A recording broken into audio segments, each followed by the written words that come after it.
గతంలో జూబ్లీహిల్స్ రోడ్డు ప్రమాద కేసును తిరగదోడారు వెస్ట్ జోన్ డీసీపీ. దీంతో ఆ కేసులో బీఆర్ఎస్ మాజీ ఎమ్మెల్యే షకీల్ కొడుకు రహీలే కారు నడిపినట్లుగా పోలీసులు గుర్తించారు.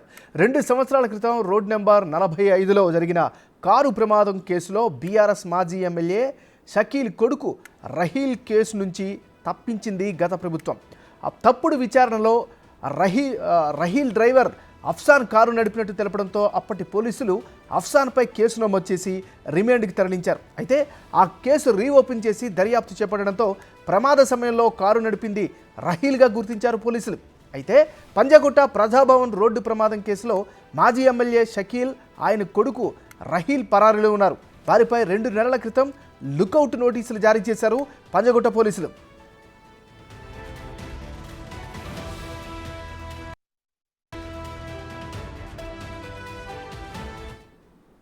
ఇక జూబ్లీహిల్స్ రోడ్డు ప్రమాదం కేసును తిరగదోడారు వెస్ట్ జోన్ డీసీపీ. ఇక ఇదే అంశానికి సంబంధించి మరింత తాజా సమాచారం అందించేందుకు మా రిపోర్టర్ సురేష్ లైవ్లో సిద్ధంగా ఉన్నారు. సురేష్, చెప్పండి, మీ దగ్గర ఉన్న అప్డేట్స్ ఏంటి, అసలు ఏం జరుగుతుంది? పంజాగుట్ట ప్రజాభవన్ రోడ్డు ప్రమాదం తర్వాత షకీల్, ఆయన కొడుకు రహీల్ కూడా ఇద్దరు దుబాయ్ పారిపోయినట్టు పోలీసులు గుర్తించారు. అయితే ఈ కేసు దర్యాప్తులో భాగంగా కొనసాగుతుండగానే 2 సంవత్సరాల క్రితం జూబ్లీహిల్స్ రోడ్ నెంబర్ 45లో షకీల్ కొడుకు రహీల్ తార్ వెహికల్లో అత్యంత వేగంగా ర్యాష్ డ్రైవింగ్ చేసి రోడ్డుపై వెళ్తున్న యాచకులపైకి దూసుకెళ్లడం జరిగింది. 2 నెలల బాబు కూడా చనిపోవడం జరిగింది. అయితే అప్పుడు ఆ రహీల్ కొడుకు కారు నడిపినప్పటికి కూడా ప్రభుత్వంలో ఎమ్మెల్యేగా పనిచేసిన షకీల్ ఇన్ఫ్లుయెన్స్తోనే వాళ్ళ కొడుకును తప్పించేసి కారు డ్రైవర్ని, వాళ్ళ డ్రైవర్కి సంబంధించి 3 రోజుల తర్వాత జూబ్లీహిల్స్ పోలీసులకి లొంగిపోయి తానే డ్రైవింగ్ చేసినట్టు పోలీసులకి స్టేట్మెంట్ ఇవ్వడంతో అతన్ని అరెస్ట్ చేసి రిమాండ్కి తరలించారు. కానీ ఇప్పుడు ఆ కేసుని west zone DCP Vijay Kumar reopen చేయడం జరిగింది. ఎందుకంటే పంజాగుట్ట కేసుతో పాటు ఇక్కడ ఇప్పుడు జూబ్లీహిల్స్లో 2 సంవత్సరాల క్రితం జరిగిన కేసులో కూడా రహీల్ తానే డ్రైవింగ్ చేసినట్టు దర్యాప్తులో తేలడం జరిగింది. ఇప్పుడు లుకౌట్ నోటీసులు జారీ చేశారు కాబట్టి దుబాయ్ నుండి ఇద్దరు తండ్రి కొడుకు హైదరాబాద్ వచ్చిన తర్వాత అదుపులోకి తీసుకొని అరెస్ట్ చేస్తామని చెప్పేసి కూడా పోలీసులు చెప్తున్నారు. అప్పుడు ఇన్వెస్టిగేషన్ చేసిన పోలీసుల పైన కూడా చర్యలు తీసుకొని ఉన్నారు. ఎందుకంటే ఒకరు డ్రైవింగ్ చేసిన తర్వాత మళ్ళీ తప్పించేసి డ్రైవర్ని మార్చేశారు కాబట్టి అప్పుడున్న పోలీస్ అధికారులు ఎవరు, ఈ కేసులో తారుమారు చేయడానికి గల కారణాలు ఏంటి, ఎవరు ఇన్ఫ్లుయెన్స్ చేశారని దానిపైన కూడా విచారణ జరుగుతుంది. ఇక గతంలో అనేక ప్రమాదాలు, అంటే ఈ 2 ప్రమాదాలే బయటకు వచ్చాయి. కానీ రహీల్ దాదాపు 4-5 యాక్సిడెంట్లు చేశాడు, అధికారం ఉంది కాబట్టి తప్పించుకున్నాడు. కానీ ఇప్పుడు పంజాగుట్టలో ప్రజాభవన్ వద్ద కూడా రోడ్డు ప్రమాదం చేసి అక్కడ నుంచి పారిపోయాడు కాబట్టి పోలీసులు ఇన్వెస్టిగేషన్ చేస్తున్నారు. ఈ కేసులోనే సిఐతో పాటు 2 సిఐలను కూడా సస్పెండ్ చేసి అరెస్ట్ చేయడం కూడా జరిగింది. కాబట్టి దీనికి సంబంధించి పూర్తి దర్యాప్తు కొనసాగుతుంది.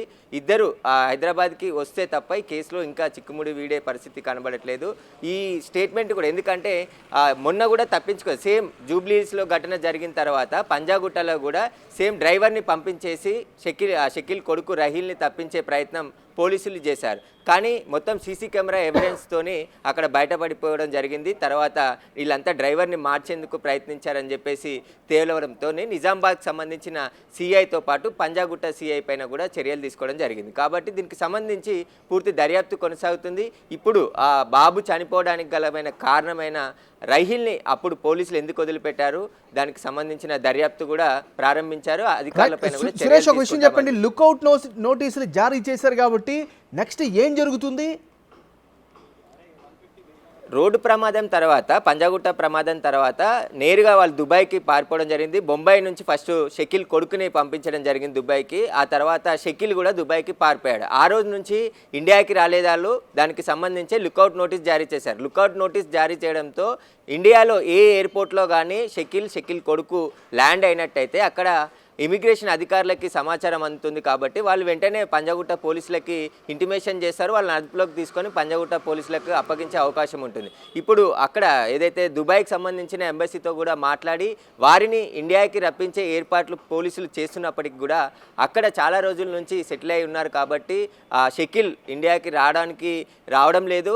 హైకోర్టుకి వెళ్ళాడు. ఈ కేసుకు సంబంధించి హైకోర్టులో పిల్ వేయడం జరిగింది. కేసును కొట్టేయాలని చెప్పేసి 2 పిల్స్ వేశారు. కానీ కోర్టు విచారణ విచారణకు హాజరు కావాలంటూ కూడా ఆదేశాలు ఇవ్వడంతో విచారణకు రమ్మని చెప్పి గత నెలనే 26వ తారీఖు విచారణకు రావాల్సింది. కానీ ఇప్పటి వరకు కూడా షకీల్ కానీ షకీల్ కొడుకు కానీ విచారణకు హాజరు కాలేదు. దుబాయ్లోనే ఉంటూ కేసుని అంతా కూడా సాగదీసే పనిలో వాళ్ళంతా ఉన్నారు. ఎందుకంటే ఇండియాకి వస్తే ఖచ్చితంగా ఇద్దరిని అరెస్ట్ చేస్తారు. ఎందుకంటే ఇప్పటికే ఈ కేసులో సహకరించిన, ఎందుకంటే ఇన్వాల్వ్మెంట్ షకీల్ కొడుకు రహీల్ని తప్పించే అధికారులు, అదేవిధంగా ఇతనికి సహకరించిన మరికొంతమందిని కూడా పోలీసులు అరెస్ట్ చేసి రిమాండ్కి తరలించారు. కాబట్టి వీళ్ళని కూడా ఖచ్చితంగా అరెస్ట్ చేసి మొత్తం ఈ పంజాగుట్ట కేసుతో పాటు జూబ్లీ హిల్స్లో రోడ్డు ప్రమాదానికి కారణమైన షకీల్ కొడుకు పైన కఠిన చర్యలు తీసుకోబోతున్నారు. ఎందుకంటే హిట్ అండ్ రన్ కేసుకు సంబంధించి యాక్సిడెంట్ చేసిన తర్వాత డ్రైవర్ని మార్చి కేసు నుంచి తప్పించుకునే ప్రయత్నం చేశారు. కాబట్టి అదనంగా సెక్షన్స్ కూడా మళ్ళీ నమోదు చేసే అవకాశం కనబడుతుంది.